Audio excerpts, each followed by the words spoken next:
The world full of sin and your voice so loud. Send a message to the heart so you can teach us how to wow. Walk on water. Lord, teach us how to walk on water. The passion from the soul, Jesus Christ, come now. Send a message to the heart so you can teach us how to wow.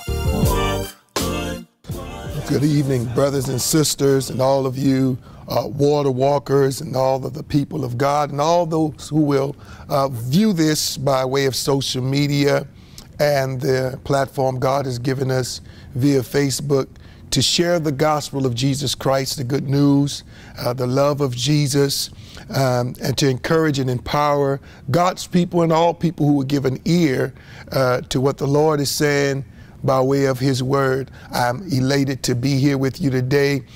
Bishop Lionel Joseph Trilla, founding pastor of the Epicenter Church. And on this week here on Water Walkers, we were going to talk about offenses, different type of offenses that happen in different areas of our individual lives, our individual walk with God, and even things that affect the body.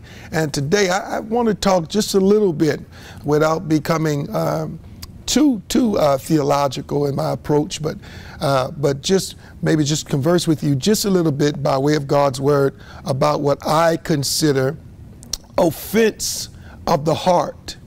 The scripture admonishes us by simply saying a wounded spirit who can bear.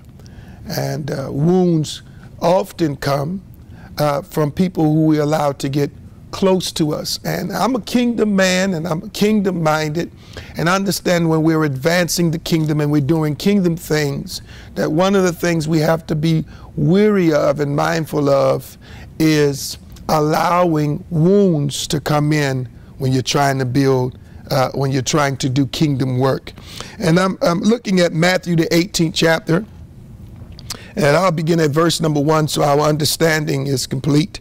He says, at the same time, the scripture says, at the same time came the disciples unto Jesus, saying, who is the greatest in the kingdom of heaven?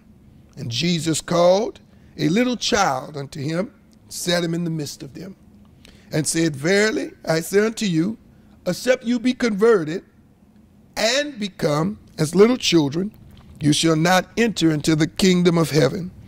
Whosoever therefore shall humble himself as this little child, the same is the greatest of heaven. And whosoever shall receive one little child in my name, receiveth me. So they're talking about, I guess you want to say, who's being promoted and elevated and doing great things in the kingdom of heaven, or who's being recognized in the kingdom of heaven. And Jesus says, if you want to really come into the kingdom after your conversion, learn humility. If you really want to do kingdom work, or if you really want to do something effective for the kingdom of God, if you're going to be great, you have to learn great humility. Great preacher who I look up to and looked up to all of my years in ministry, something almost 2 decades, by the name of Reverend Vernon Bright out of Shreveport, Louisiana. Heard him preach one time when I was young. He said, preacher, stay humble. He said, humble is the way. Humble is the way. And I'm learning now why. Because Jesus goes on and says this. He says, but whosoever shall offend, verse number 6, one of these little ones which believe in me, it was better for him that a millstone were hang about his neck, and that he were drowned in the depth of the sea.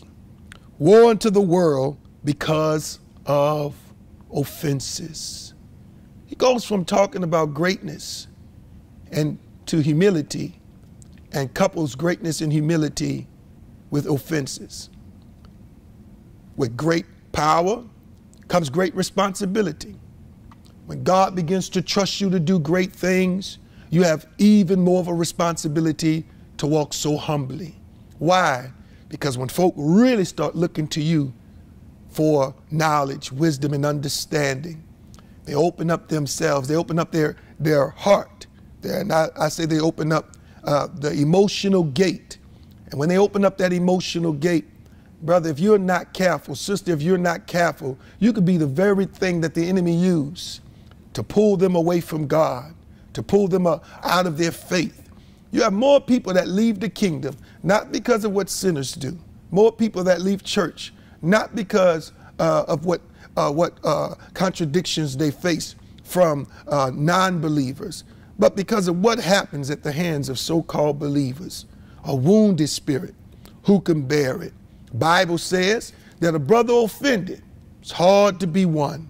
We're supposed to be in the business of winning people, winning souls, not just doing our gift and waiting our moment, waiting our opportunity, seeking for a platform and seeking for the day that our gifts can be used and stepping over whoever we have to step over so we can get our 5 minutes of fame, our 15 seconds in the spotlight. No, God has called you to do kingdom work. My God, if God is going to trust you to walk on water, it's so that you could do for somebody else what he did for Peter when he called him to walk on water. When Peter got distracted and took his eyes off the kingdom was there to pull Peter out of his situation. Jesus didn't beat Peter. Jesus didn't look for an opportunity to tear Peter down because he was distracted for a moment. He celebrated Peter having enough faith to get out the boat and enough faith to walk on water. Will you be guilty of condemning somebody to hell who had enough faith to at least get out of their boat? Will you be guilty of not reaching out your hand to pull somebody else out the water because they wasn't strong enough to stand on water like you, or see the kingdom like you see it, or didn't have the doctrinal understanding that you have, or the scriptural prowess that you have? You have to be careful that your desire to be great in the kingdom is coupled with humility. Least we find ourselves being put out the kingdom because we did not know how to value feeble members and the least among us. This is Bishop Lionel J. Traylor of the Epicenter Church, Jackson, Mississippi, telling you walk with great humility so God can trust you with great power. Walk on water. Teach us how to walk on water. The passion from the soul, Jesus Christ, come down. Send a message to the heart so you can teach us how to wow. Walk on water. Teach us how to walk.